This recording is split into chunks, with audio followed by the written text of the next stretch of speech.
भगवान की जय। सद्गुरुदेव भगवान की जय।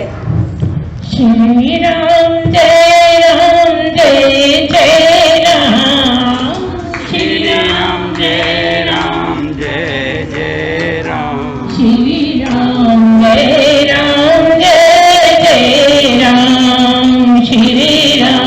जय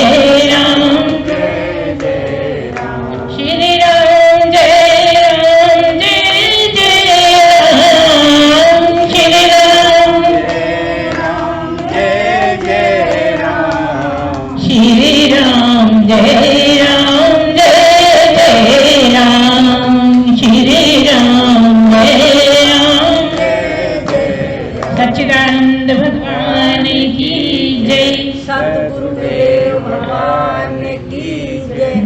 कुछ प्रश्न है। एक तो ये प्रश्न है कि महिलाओं को क्यों ऐसा लगता है कि जब हम चाह रहे वो हो, है ना, और ये तो कुछ ठीक नहीं है, ऐसा नहीं होना चाहिए। ठीक है। दूसरा प्रश्न है, ये क्या हमारी भी राक्षस प्रकृति है जो भगवान को नहीं पा सक रहे। ठीक है। तीसरा प्रश्न है कि भगवान को पाने के लिए हमें क्या करना चाहिए, कैसे करना चाहिए, कब तक करते रहें, कुछ समझ में नहीं आता है। आप इनको खुल के बताइए। ठीक है। एक बार फिर से बोलिए, सच्चिदानंद भगवान की जय। सद्गुरुदेव भगवान की जय। देखिए, आप कहते हैं कि जब हम मर जाएंगे तो सब उन्हीं का ही तो है, लेकिन सवाल ये है कि ये किसको गारंटी है कि हम मरेंगे कि आप मरोगे? उनको भी तो नहीं पता कल हमारा क्या होना है, तो हम तो कुछ भोग नहीं पा रहे। हम तो शासन में ही रह रहे हैं, बस हमारी ना कोई इच्छा है ना हमारा कोई जीवन है, जैसा दूसरे चलाते हैं वैसे चलते हैं हम तो। दूसरी बात यह है कि ये जो सब शास्त्रों में लिखा गया है, ये सारे पुरुषों ने ही लिखे, है ना, आदमियों ने ही लिखा है। सब ने, जहां भी जितने भी शास्त्र मिल रहे हैं, जो आदमी ज्ञानी पुरुष हैं, या तो उन्होंने लिखे हैं या फिर जनरल भी आदमियों ने लिखे हैं। तो अगर ये महिलाएं लिखती तो वो ये लिखती कि आदमियों को जब हम मर जाएंगे तब आदमी भोग ले, है ना।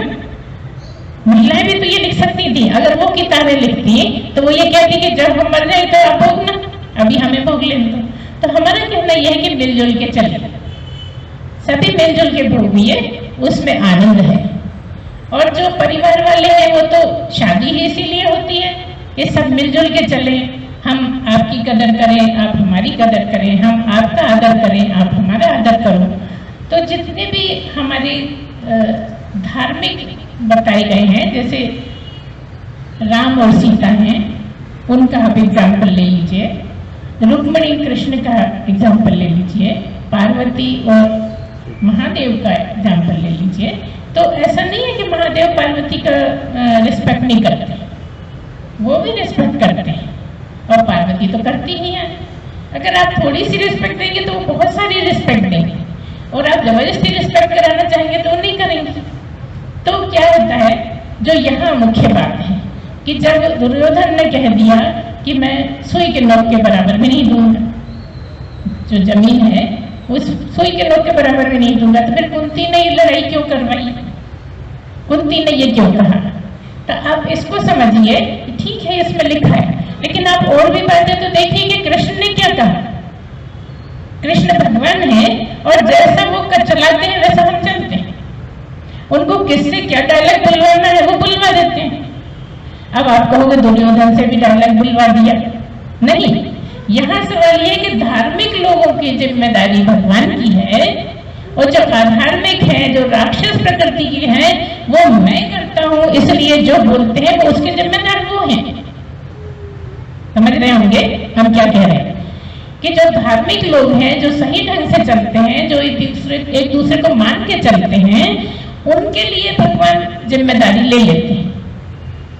लेकिन जो राक्षसी प्रकृति के हैं, जो धर्म को नहीं मानते हैं, वो तो लड़ाई के काम करते ही हैं। अब उस लड़ाई को रोकने के लिए कृष्ण ने जन्म लिया। धर्म अधर्म को अलग अलग करने के लिए, धर्म पे चलने के लिए कृष्ण ने जन्म लिया। तो ये जितने धार्मिक लोग बोल रहे थे वो कृष्ण ही बोल रहे थे। कह दिया ना कृष्ण ने कि अर्जुन मैं हूं, ऐसा बहुत सारा बताया। लेकिन यहाँ इतनी जरूरत है कि अर्जुन मैं हूं, दुर्योधन में नहीं। दुर्योधन तो बहुत दूर की बात है, धृतराष्ट्र में नहीं, ऐसा कहा नहीं। लेकिन जब स्पष्ट कह रहे कि अर्जुन मैं हूं, तो क्या मतलब है? अर्जुन पक्का धार्मिक है, अर्जुन गुरु के संरक्षण में है, अर्जुन गुरु की बात मानता है, अर्जुन धर्म पे चलता है, अर्जुन नम्र है, अर्जुन जो करना चाहिए वो करता है, सारे बड़े लोगों को रिस्पेक्ट देता है, सबके सामने झुक के रहता है, कैसी भी स्थिति है तो भी कितने भी ज्यादा खींचातानी हो जाती है तो पितामह के पास भी जाता है, गुरुजनों के पास भी जाता है, सबको मानता है, मन कितना भी खराब है तो भी जाता है कि ये मेरी ड्यूटी है। दुर्योधन की अपनी ड्यूटी मानता है? नहीं मानता है।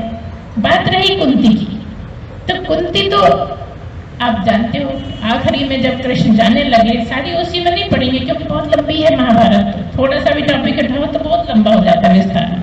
तो बाद में जब कृष्ण जाने लगते हैं, सबको कुछ कुछ देते हैं वरदान, जो जो मांगता है उसको देते जाते हैं। आखिरी में कुंती से पूछते हैं, क्योंकि कुंती इतनी देर से बैठी है, कुछ मांग ही नहीं रही, कुछ बात ही नहीं कर रही, कुछ कहती नहीं है। तो आखिरी में उन्होंने कहा, कुंती भैया आप कुछ नहीं मांगोगी, आप भी तो कुछ मांगो। है ना सहमत सब लोग? सब जानते हैं इतनी बात कि कुंती से कहा कि आप भी तो कुछ मांगो। तो क्या बोला? क्या बोला उन्होंने? कि आप तो मुझे दुख देते रहो, मुझे बस दुख बरसते रहो, इसी में मैं खुश हूं। क्या मतलब? आप मेरे साथ भी रहो और दुख भी देते रहो, तो भगवान मेरे पास है, मुझे काहे का दुख? अभी तक क्योंकि तुम मेरे साथ थे तो कितने भी दुख आए मुझे दुख लगे ही नहीं। आप कुंती की प्रकृति देखिए, जो बात आपने रखी है उसके काट में कितनी कितनी बड़ी बात है। आप कुंती को समझ सकते हो इन बातों से कि कुंती क्या थी, कृष्ण के लिए क्या थी, अर्जुन के लिए क्या थी, हमेशा साथ रही बच्चों की, दुख सुख में पूरी भागीदार रही। और बाकी भी बहुत बहुत सी बातें हैं कुंती के बारे में करने में, जो हम नहीं चाहेंगे ज्यादा।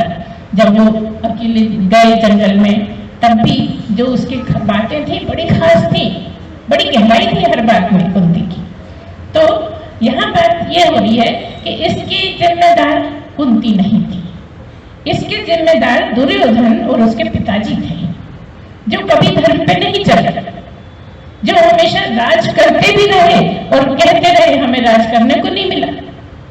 कहते रहे कि नहीं धृतराष्ट्र, अरे ये मेरा राज थोड़ी है, तो उसने दिया इसलिए मुझे करना पड़ता। अरे सारी जिंदगी तुमने भोगा, सारी जिंदगी तुम राजा बने बैठे रहे, लेकिन तब भी तुम्हारी प्यास नहीं बुझ रही, तब भी तसल्ली नहीं। यही है राक्षसी प्रकृति। सब कुछ होते हुए भी भूख काय की है? संसार की। सब कुछ होते हुए भूख रहे हो लेकिन उसकी याद नहीं आ रही, उसको पाने की इच्छा नहीं जाग रही। तो जब भी राक्षसी प्रकृति होगी तो पाने की इच्छा ही नहीं जागेगी। और रही आप लोगों की बात, तो आप में तो बड़ी इच्छा है भगवान को पाने की। आप लोग तो चाहते हो कि हम भी भगवान को पाए, ये मनुष्य जीवन है, ये निकला जा रहा है, इसीलिए तो बार बार प्रश्न रखते हो कि क्या करें, ऐसा हम क्या कर गुजरे कि हमें परमात्मा मिल जाए। और देखो, जानते भी हो, मानते भी हो, ध्यान से सुनते भी हो, लेकिन करते नहीं, बस यही कमी। और यहाँ करने की आवश्यकता है। सबसे पहली सीढ़ी करने की है, फिर करते करते ये मान लेने की है मैं कुछ नहीं करता, तब फिर भगवान के लायक बन पाते हैं, है ना। यहाँ हम सुनते तो हैं, हमें अच्छा भी लगता है, ऐसा भी लगता है सब बातें सही हैं, लेकिन करने के नाम से सही नहीं लगती। ऐसा लगता है कि हम अटक गए, कहीं संसार में मजबूरी आ गई हमें, कुछ ऐसे मजबूर हो गए, ऐसे बंधे हुए हैं कि हम जो करना चाहते हैं कर नहीं पा रहे। ऐसा ही है ना, सबके साथ ऐसा ही है कि करना भी चाहते हो, हम ये कोई दोषारोपण नहीं लगा रहे कि आप करना नहीं चाहते, लेकिन उसके लिए बुद्धि को काम में नहीं लेते। भगवान ने इतनी अच्छी बुद्धि दी है मनुष्य को कि उससे वो सारे हल निकाल सकता है, लेकिन बुद्धि को काम में नहीं लेते। बुद्धि को काम में लेने की आदत ही नहीं डाली। शुरू से क्या चल रहा है कि जो आदत हमने बचपन में डाल ली, बस आदत के अनुसार सब काम चल रहा है। जैसे मशीन को प्लग लगा दिए, बस चले जा रही है, ऐसे हमारा चल रहा है। कहीं भी कुछ करने से पहले सोचते ही नहीं कि करना क्या चाहिए, क्या करें कि उससे और अच्छा काम हो, क्या नहीं करें कि काम बिगड़ नहीं पाए। ऐसा कभी सोचते हैं? बस आदत है, इसमें क्या रखा है, तो हम करते रहते हैं, कर दिए। जबकि बहुत बिगड़ते रहते हैं, रोज ही छोटे छोटे काम बहुत बिगड़ते रहते हैं, लेकिन हम नहीं सोच पाते, नहीं कर पाते। ये क्यों नहीं कर पाते? क्या कारण है कि नहीं कर पाते? ये माया का बंधन है, ये इसमें आसक्त रहने का बंधन है। क्योंकि आप शरीर में आसक्त रहते हो, इसलिए आत्मा की खबर मिलती नहीं, और शरीर के सारी जरूरतों को पूरा करने में जीवन निकल जाता है। हम ये कहते हैं कि शरीर की जितनी जरूरतें हैं, रहने को चाहिए, खाने को चाहिए, पहनने को चाहिए, वो किस किस के पास नहीं है? यहाँ बताओ, कोई है ऐसा जिसको खाने को नहीं मिल रहा, खाने की चिंता 24 घंटे लगी? कोई है ऐसा जिसके पास कल के लिए कपड़े नहीं है पहनने को? है कोई? नहीं है ना। और रहने को तो सभी के पास अपने अपने घर में सब रही है, फिर किस बात की चिंता?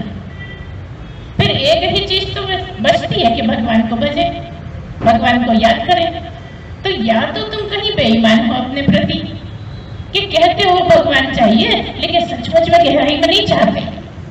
तुम्हें और कुछ चाहिए, तुम्हें बहुत सारे कपड़े चाहिए, तुम्हें बहुत सारी तरह तरह की चीजें खाने को चाहिए, है ना? इसमें ही ज्यादा लगे हो। अगर तुम्हें सब कुछ मिल रहा है तो आप केवल, अगर सच्ची इच्छा है भगवान की, तो बस भगवान में ही लगे रहो। भूख लगी खा लिया, फिर लग गए, प्यास लगी पानी पी लिया, फिर लग गए, है ना? सचमुच में अगर ऐसे चलो तो देर नहीं लगती, मिलता है। अगर तुम्हें कुछ समझ में नहीं आता तो जाप करते रहो, याद करते रहो, मनन करते रहो, चिंतन करते रहो। इसमें क्या जरूरत है तुम्हें? किसकी जरूरत है? गुरु से सुन ही लिया, जब गुरु आया, गुरु की बात सुनी तुमने, मन में बैठा ली, फिर उसका चिंतन मनन करने में समय नहीं देते।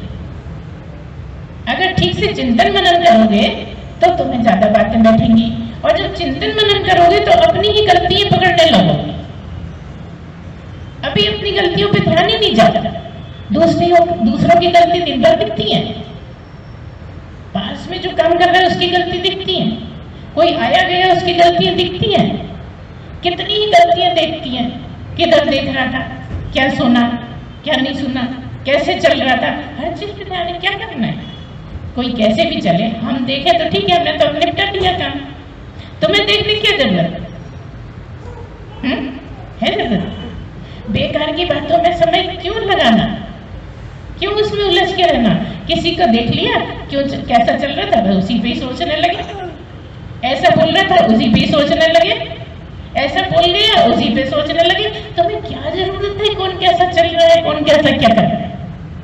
तुम तो उसी का सोचोगे वो कैसा है, कम है सोचने। चिंतन इसी को कहते हैं, जो गुरु कहता है उसमें चिंतन करिए, मनन करिए, बहुत बहुत चिंतन मनन करिए, गहराई से चिंतन मनन करिए, है ना?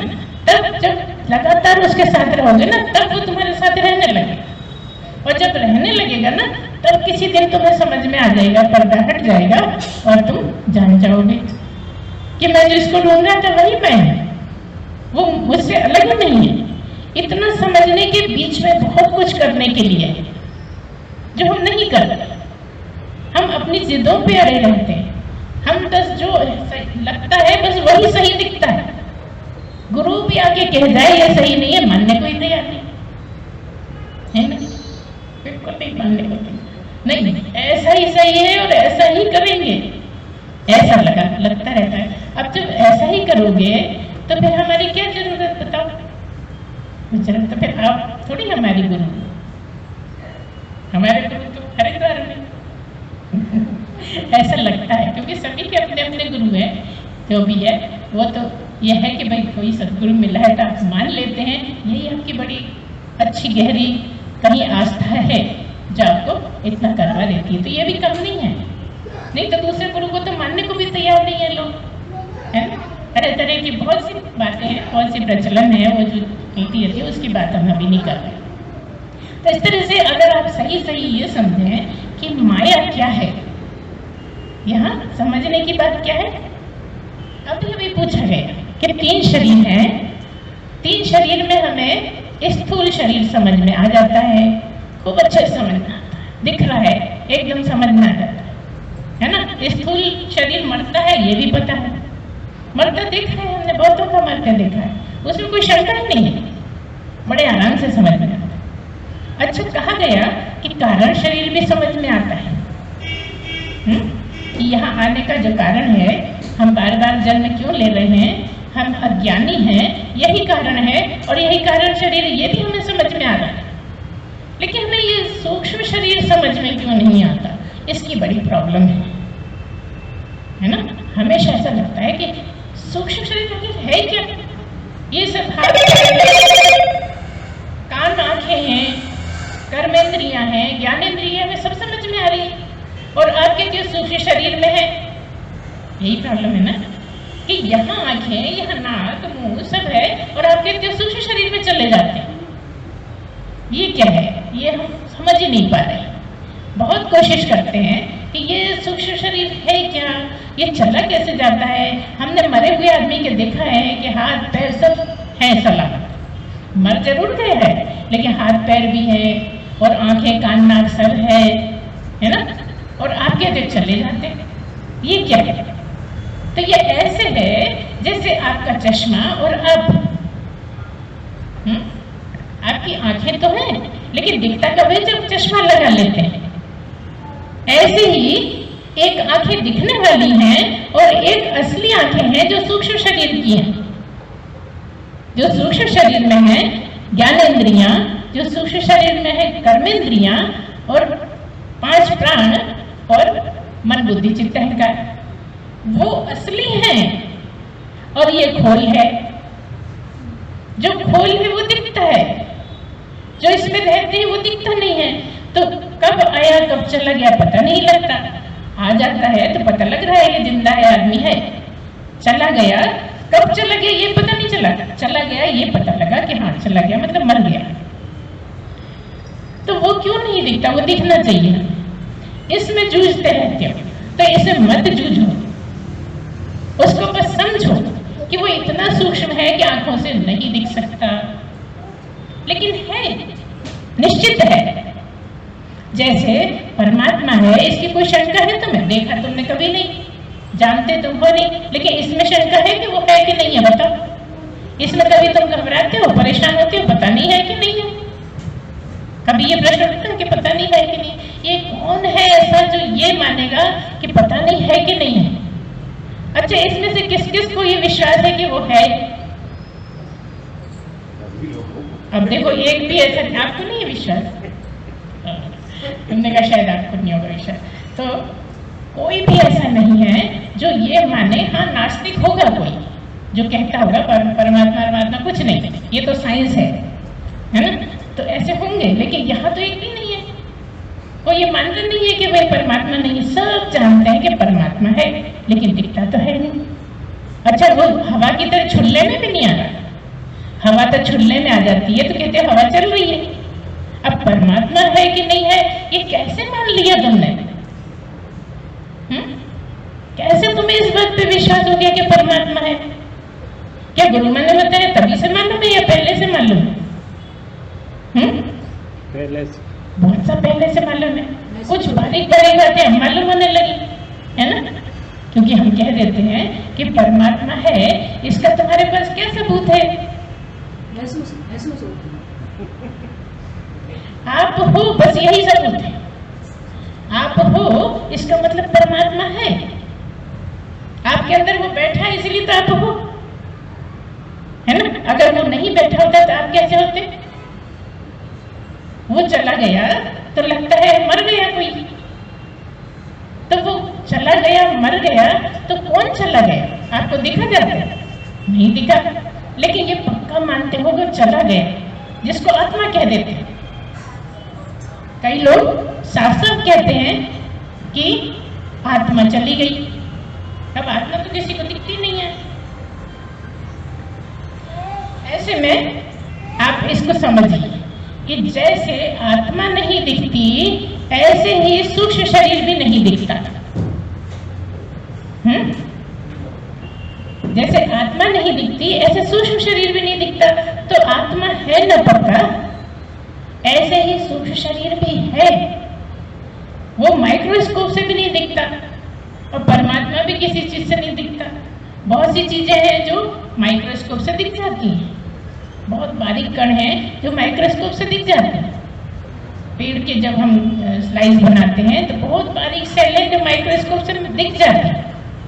तो इस तरह से आप इसको समझो कि इसी तरह से सूक्ष्म शरीर भी है जो दिखता नहीं है मगर है। क्यों है? क्योंकि आप हो। आप कहोगे फिर इसमें क्या अंतर है कि हम में परमात्मा है, सूक्ष्म शरीर है, ये हम कैसे माने? लगता है ना कि क्या सूक्ष्म शरीर, क्या आत्मा, क्या हम, ये सब क्या है? यही समझने के लिए तो हम बैठे हैं यहाँ पे। तो आत्मा को तो हमने कहा कि आत्मा वो है जो तुम हो, मतलब आत्मा है इसलिए तुम हो। लेकिन तुम समझे बैठे हो कि ये मैं हूं, ये जो दिखने वाला स्थूल शरीर है इसी को तुम पकड़े बैठे हो कि यही मैं हूं, इसलिए आत्मा समझ में नहीं आती। अच्छा, करने की बात आती है तो कहते हो मैं ही सब करता हूं। अगर तुम करते होते तो एक मुर्दा भी कर लेता। सोचो इसको ध्यान से, गहराई से सोचो कि अगर तुम करते होते तो मुर्दा भी कर सकता था। तो ये कौन है जो करता है? अच्छा, जो है जो करता है, तो जब गलत करते हो तो वो करता है। वो जो है उसने आपको एक बुद्धि दे दी है ना, शरीर दे दिया, कह दिया मेरा कोई दखल नहीं रहेगा। परमात्मा ने क्या कहा कि ये ले बुद्धि और ये ले शरीर, मेरा कोई दखल नहीं रहेगा, तू बुद्धि से सोच समझ और कर, लेकिन जो करेगा उसका फल मैं दूंगा।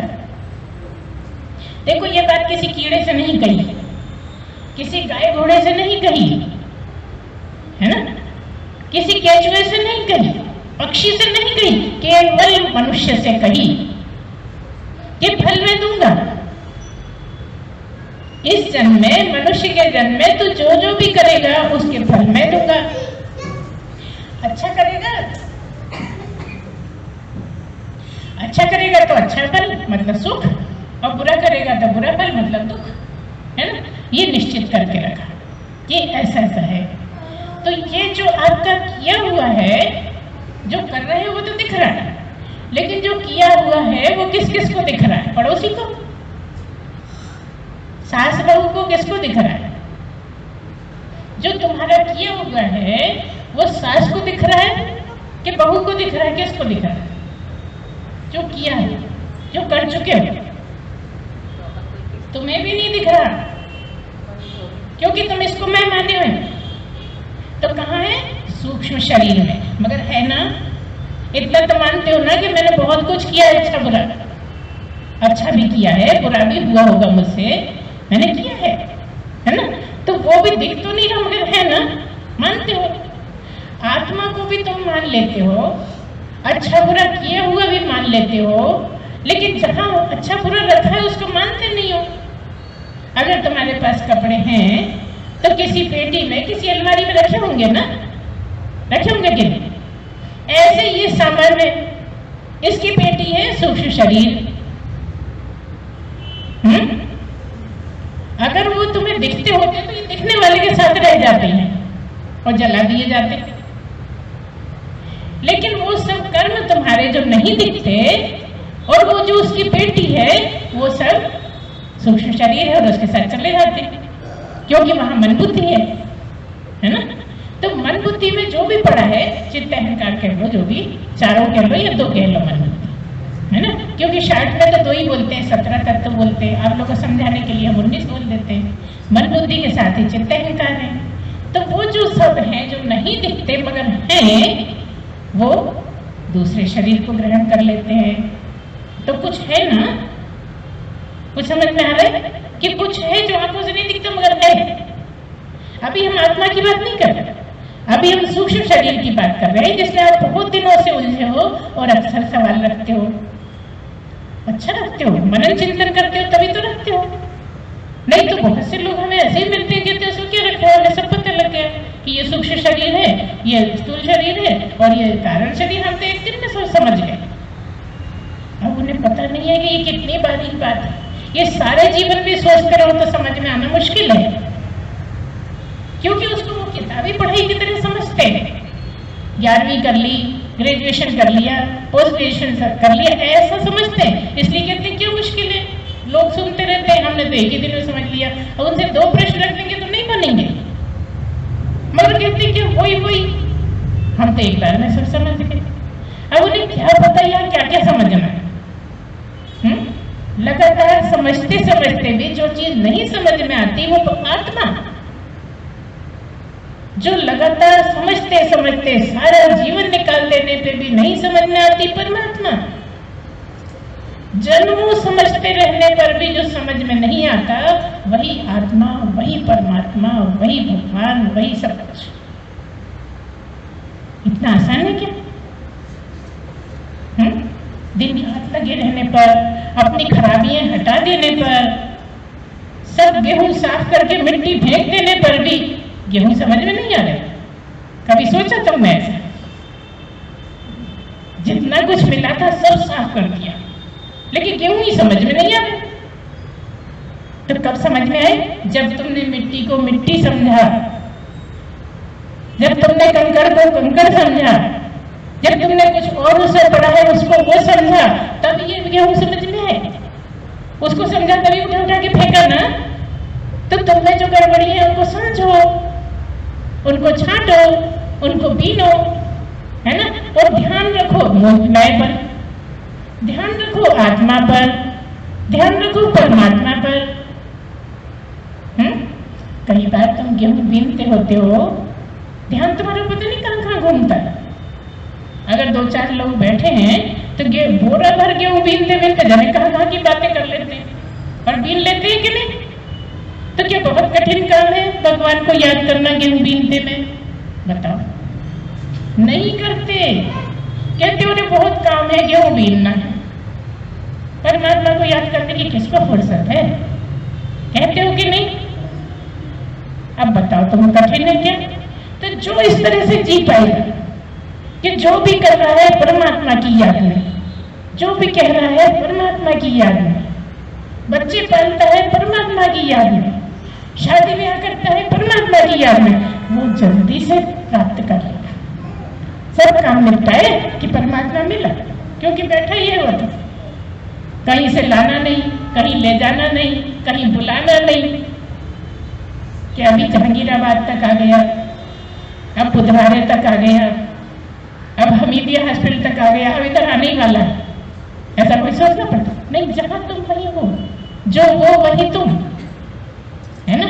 ये सौभाग्य से तुम्हें सुनने को मिल गया कि जो वो वही तुम। सोचिए तो, नहीं तो कितनों को तो पता ही नहीं है। अरे वाह, वो उसकी बात अलग है ना। वो तो मंदिर में रहता है, हम यहाँ रहते हैं। कितनी तुम दे दोगे यहाँ पर, कितनी ही बातें ऐसी हमें पकड़ा दोगे जिसको हम ही कहेंगे भैया चुप ही हो जाओ, कोई फायदा नहीं है माथा फोड़ी करने से, है ना। क्योंकि कुछ तो ऐसा मिले कि हम माथा फोड़ी करने में उसको सार समझे। कई बार बेतुके सवाल भी बहुत करते हैं लोग और कहते हैं कि नहीं आप बहस नहीं करते, अब फालतू की बातों में क्या बहस करना। कुछ ऐसा तत्व भी तो मिले जिससे बहस किया जाए, है ना। तो ये तो बड़ी ऊंची बहस है। ये जो ज्ञान की चर्चा है ये बहुत ऊंची है, इसके बराबर कोई दुनिया में है ही नहीं। इसकी चर्चा करना आसान नहीं है। तो बात यही समझने की है कि उसको कैसे पाए। अगर आप ये समझ जाओ कि माया क्या है तो समझो आप कुछ आत्मा के करीब पहुंच गए। अब माया क्या है? गीता कहती है दैवी वेशा गुणमयी मम माया दुरत्या मामेव ये प्रपद्यन्ते माया में तां तरन्ति ते। क्या कहा? ये जो गुणमयी माया है ना, त्रिगुणमयी, 3 गुण वाली जो माया है, इसको समझना बड़ा दुष्कर है। गुणमयी मम माया दुरत्या, ये जो मेरी माया है ये बड़ी कठिन है समझने में, ये समझ में आती ही नहीं। ये जो बताया ये थोड़ा स्थूल बताया, थोड़ा मोटा मोटा बताया। पहले भी तुम्हें सुनाया हमने कि कह दिया कि मेरी माया जो है ना, इसको समझना कोई आसान नहीं है। तो मेरा समझना आसान है? तुम्हारे और मेरे बीच में माया, अभी तुम माया नहीं समझ पा रहे, बस मेरे तक कैसे आओगे? मम माया, क्या कहा? ये मेरी माया जो है ये समझ पाना बड़ा मुश्किल है। लेकिन तब भी कहती है कि समझ जाते हैं लोग, ऐसा नहीं समझना कि समझ नहीं पाते। मनुष्य जन्म में समझी जा सकती है। तो कैसे समझी जा सकती है? मामेव ये प्रपद्यन्ते माया में तांतरंतिते, जो मेरी शरण में आ जाता है, जो मेरे कहे में चलता है, जैसा मैं कहता हूँ वैसा चलता है, वो मुझे पा लेता है, वो मेरी माया को जान जाता है, और माया को जानकर ही परमात्मा को जान जाता है। माया मामेव ये प्रपद्यन्ते माया में तांतरंतिते, वो माया से पार हो जाते हैं। माया से जैसे पार हुए कि परमात्मा खड़े, इधर हम उधर परमात्मा और बीच में माया। तो जैसे ही माया पार करोगे तो भगवान तो सामने है ना। पर्दा तो माया का ही। तो एक माया तो ये है जो दिखने वाली है, ये जो दिखने वाली है ये तो माया जानते हो। और एक माया है अविद्या माया, जो समझ में नहीं आती। विद्या और अविद्या, ज्ञान और अज्ञान, ठीक है ना? इतना तो समझ में आता है। ये जो अविद्या माया है ना, वो अगर हट जाए तो ज्ञान प्राप्त, अज्ञान हट जाए तो ज्ञान प्राप्त। तब आपके बीच में आप खड़े हो, आप मतलब परमात्मा यहाँ बोल रहे हैं। जैसे परमात्मा है तो परमात्मा है, परमात्मा का ज्ञान है। तो परमात्मा का ज्ञान काहे से रहता है? अविद्या रूपी माया से, अज्ञान से। अज्ञान का पर्दा हटा के ज्ञानी हो गए, है ना? अज्ञान का जो पर्दा पड़ा हुआ है आपके और आपके मतलब परमात्मा के और आपके बीच में जो माया का पर्दा पड़ा है, अज्ञान का पर्दा पड़ा है, अविद्या का पर्दा पड़ा है, वो परमात्मा को समझने नहीं देता, है ना? और कह दिया कृष्ण ये तो मेरे एक अंश में है, ये माया मेरे एक देश में है। पूरे ब्रह्मांड में जो माया है परमात्मा है बैठी। पूरे ब्रह्मांड में जो आत्मा परमात्मा है उसका कहते हैं कि एक अंश मात्र में, एक देश में माया है। उसको समझना कितना कठिन हो रहा है। और जबकि है कि पर्दे पर पर्दा सबके पड़ा हुआ है, हम हैं और परमात्मा है और बीच में माया का पर्दा है। तो जैसे ही आप विद्या को जानोगे, जैसे ही आप चिंतन मनन करोगे, ठीक से समझोगे, अविद्या का नाश होगा, अज्ञान का नाश होगा और आप ज्ञान में प्रवेश प्राप्त करोगे। विद्या की प्राप्ति होगी, मतलब माया हटते ही आपको परमात्मा की उपलब्धि हो जाएगी। तो क्या ये जो माया है यही समझने नहीं देती। अविद्या की जो माया है, अविद्या माया समझने नहीं देती है। अज्ञान जो है वो समझने नहीं देता है। तो जब आप ठीक से समझने का प्रयत्न करोगे, एकाग्र होगे, जो जो हमने तरीके बताए उन सबको हटाने का प्रयत्न करोगे, तो धीरे धीरे ये समझ में आएगा कि माया क्या है। अविद्या ही माया है। और जैसे ही अविद्या का पर्दा हटता है कि आत्मा मैं हूं, ऐसा ज्ञान हो जाता है। और ये जो माया है ये क्या है? हमने आपको बताया कि परमात्मा के एक अंश में माया है। तो वो माया क्या है? आप में माया क्या है? ध्यान से सुनिएगा हम क्या बोलते हैं। आप में माया कहाँ है? आप में अविद्या कहाँ है? ध्यान करिए। आपके पास है मन, बुद्धि, चित्त, अहंकार। तो ये जो चित्त है ना, यही माया का बॉक्स है। और चित्त में अविद्या पड़ी हुई है। चित्त में आपने जो संसार की सारी बातें सीख रखी है ना, वो भरी हुई है, परमात्मा नहीं भरा। समझारी बात आपकी क्या कह रहे हैं? ये जो माया है एक तरह से चित्त ही है, तो अविद्या है वो चित्त ही है। चित्त में आपका सारा ज्ञान है ना, संसारी ज्ञान। अगर उसे परमात्मा का ज्ञान आ जाए तो ज्ञान है। तो ये जो चित्त में, मतलब चित्त, मन, बुद्धि, अहंकार, मन, बुद्धि, चित्त, अहंकार, सीधे से बोलो तो ये मन, बुद्धि, चित्त, अहंकार जितने आपके प्रगाढ़ हैं, जितने पक्के हैं, मन पक्का है ना, मैं हूं, मेरे से मत उलझना, मैं मजा चखा दूंगा, कितनी बातें करते हैं, मैं करता है ना। और चित्त में जाने क्या क्या पड़ा हुआ है, कई कई जन्मों का पड़ा हुआ है। बुद्धि में अलग ही है, निर्णय लेने का, अपनी अपनी मर्जी करते हो, जो चाहते हो उसका निर्णय करते हो। कभी इस पर विचार करते हो कि उचित क्या है, अनुचित क्या है, क्या करना चाहिए, क्या नहीं करना है? अरे वाह, हम तो जानते हैं कैसे व्यवहार किया जाता है। कहते हो कि नहीं, सही सही सोच के बता, अपने अपने अंदर झांक के बता दो कि ये तुम कहते हो कि नहीं कि हमें पता है कैसा व्यवहार किया था। यहाँ व्यवहार की कोई जरूरत नहीं है। जब परमात्मा से मिलना है तो कोई व्यवहार नहीं। जब आप आत्मा हो, आत्मा में क्या व्यवहार है आप ही बताओ। आत्मा में व्यवहार है कि नहीं? तुम्हारे यहाँ पे है व्यवहार कि ऐसा करे तो ऐसा करना, ऐसा करे तो ऐसा करना, ऐसा करे तुम ऐसा बिल्कुल मत करना, है कि नहीं? सही सही बता दो ईमानदारी से। बस यही तो अविद्या है। कभी उस दृष्टि से देखो ना कि है ये व्यवहार, लेकिन मैं ऐसा नहीं करूंगा क्योंकि मैं आत्मा को ढूंढ रहा हूं, मैं परमात्मा को ढूंढ रहा हूं, मैं परमात्मा को पाना चाहता हूं, इसलिए मैं उन बातों में नहीं जाऊंगा। वो कुछ भी करे करता है, मुझे क्या करना है इसको कभी विवेक से सोच पाते हो? अगर सोच पाओ तो दूर नहीं है, यही तुम्हारे हृदय में बैठा है। तुम इस बात को ठीक से समझो तो सही कि क्या है तुम में जो नहीं समझ में आया। बस यही माया का पर्दा है, यही अविद्या है। तो जितने जितने तुम्हारे मन, बुद्धि, चित्त, अहंकार प्रगाढ़ होते हैं, उतने ज्यादा तुम जीवत्व में रहते हो। अभी हमने बताया कि माया का पर्दा हटा तो ब्रह्म, और ये जो चारों हैं मन, बुद्धि, चित्त, अहंकार, जितने प्रगाढ़ है तो जीवत्व।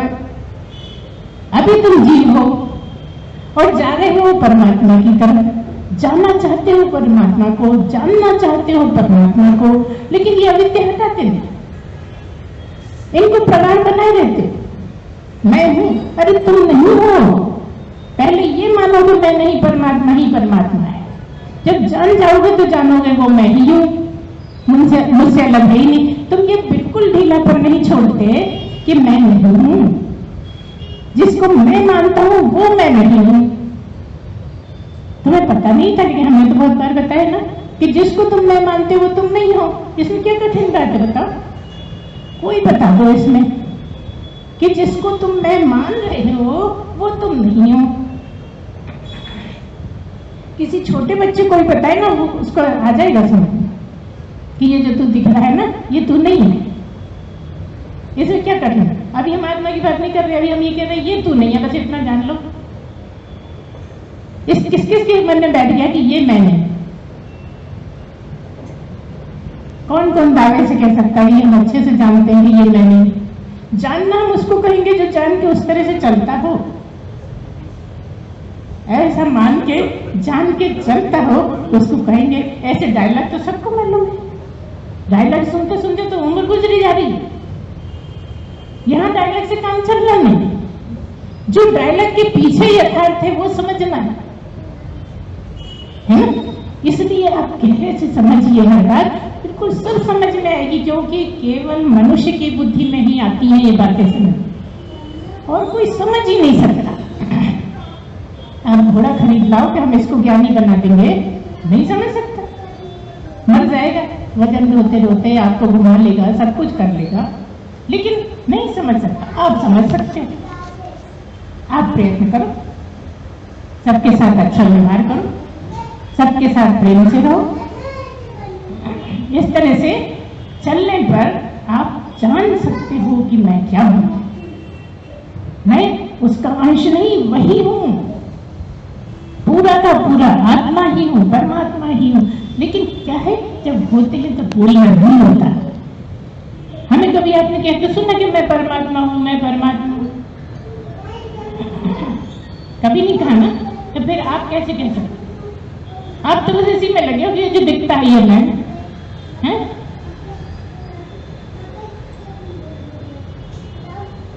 इस तरह से आप समझिए, समय समय पर जो भी प्रश्न रखते हैं हम उनको खोल के बताते हैं, पूरा जितना विस्तार में ले जा सकते हैं, स्टेप बाय स्टेप बताते हैं। पहले हमने बहुत सी बात बताई थी, आज आपको थोड़ी और आगे की बात बताई। इस तरह से अगर आप ठीक से समझोगे, लेकिन ये हमारा समझाना कब लाभदायक होगा, जब आप इसमें चिंतन मनन करोगे। ये छोड़ के कि उसने ऐसा किया इसलिए मैं भी उसके साथ ऐसा करूंगा, ये छोड़ दो। उसने जैसा किया उसकी मर्जी, उसकी अकल जैसी थी वैसा कर दिया, तुम क्यों उसकी अकल उधार लेते? हमारे पास भी तो है ना कि खाली है। जब तुम्हारे पास है और तुम्हें पता है कि मैं सत्संगी हूं, तो तुम्हारे ढंग कुछ अलग होना चाहिए ना, सोचने का होना चाहिए कि नहीं होना? अगर तुम सब ठीक है करते रहे, तुम्हें उसमें अंतर क्या? जो वो करता है वही हम करते हैं, तो फिर अंतर ही क्या होगा? इसका मतलब तुम पहुंचना ही नहीं चाहते।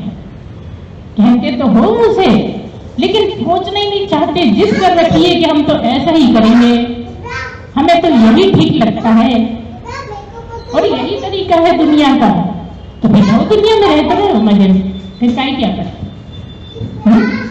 दुनिया में तो नहीं रहे ना। इस तरह से आप धीरे धीरे जब समझोगे तो इसी में सब कुछ छुपा हुआ है कि दैवी हेषा गुणमयी मम माया गुरत्या नामेविये प्रपद्यन्ते माया में ताम तरंती ते। माया के पार चले जाते हैं, माया को समझ में आते ही आप परमात्मा से मिल जाते हैं, परमात्मा का दर्शन हो जाता है। जो जैसे भाव लेके चलता है उसको वैसा ही हो जाता है। ज्ञानी है तो वो परमात्मा ही हो गया ऐसा लगने लगता है, भक्त है तो उसको ये लगने लगता है कि हाँ भगवान का कैसा है, दर्शन हो जाते हैं, तरह तरह से अनुभूतियां हो जाती हैं। ये मुश्किल नहीं है, आप सही चल रहे हो, लेकिन जो कमी है उस पर हम उंगली रखते रहते हैं, आप उस उंगली का ध्यान नहीं रखते। किन किन बातों के लिए टोका है गुरु माँ ने, ये कितनों को याद है बताओ? याद रखने को तो बोल दोगे, लेकिन चल कितना पाते हो उसमें? लेकिन चल सकते हो क्योंकि मनुष्य हो, बार बार याद दिलाते हो। तुम चल सकते हो और केवल तुम ही चल सकते हो, और कोई जानवर और कोई पक्षी और कोई मछली और कोई पतंगा कोई नहीं चल सकता। केवल और केवल मात्र तुम ही चल सकते हो। तुम ठान तो लो। तुम सोचते बस गुरु माँ का कर्तव्य है तो वो हमें जगह नहीं, काम हो जाएगा, ये नहीं जगाती, यही हमारे साथ छल कर रही है, यही हमें बुद्धू बना रही है ना? थोड़ा थोड़ा तो लग जाता है, क्या करें, मनुष्य है ना, थोड़ा थोड़ा तो लग जाता है, सबको लग जाता है ना? अलग में स्वाभाविक है। कई बार ऐसा लगता है, ऐसे गुरुओं को सुना है हमने कि सब हो जाता है, गुरु तो ऐसे ऐसे महान है कि बस यूं सिर पे हाथ रखते सब हो जाता है। उनकी कुछ तैयारी होगी, सिर पे हाथ रखते ही हो जाएगा। जिसकी तैयारी होगी उसको देर थोड़ी लगेगी, तुम्हें तैयारी करना है तो जैसा जैसा बोलते हैं उसे करते चलो, काम हो जाएगा। इस पे विश्वास रखो, आगे बढ़ते जाओ। हम तो वैसे ही फालतू बातें करते ही नहीं, सब जगह खूब बातें चल रही हैं। अब इसीलिए हमारा ज़्यादा पसंद भी नहीं किया जाता, क्योंकि हम दुनियादारी की ज़्यादा बातें करते नहीं हैं, है ना? यूट्यूब पे भी आता है, देखोगे थोड़े से हैं बस, ज़्यादा लोग नहीं हैं। शायद पूरे यूट्यूब पे सबसे कम नंबर हमारे ही होंगे। इस तरह से हम उसकी परवाह नहीं करते, क्योंकि उससे हमें कोई फर्क नहीं पड़ता। आप तो समझने की बातें समझो, उसी में समझदारी है ना? इस तरह से चलते रहिए, आगे बढ़ते रहिए, और जो पूछेंगे समय समय पर हम बताते रहेंगे। बिल्कुल खुल के बताएंगे। आप चिंतन मनन करो तो सवाल और उठेंगे, प्रश्न और उठेंगे और हम बताते रहेंगे। तो बोलिए सच्चिदानंद भगवान की जय, सद्गुरुदेव भगवान की जय। पूर्णमदः पूर्णमिदं पूर्णात् पूर्णमुदच्यते पूर्णस्य पूर्णमादाय पूर्णमेवावशिष्यते। ओम शांति शांति शांति। सच्चिदानंद भगवान की जय, सद्गुरुदेव भगवान की जय।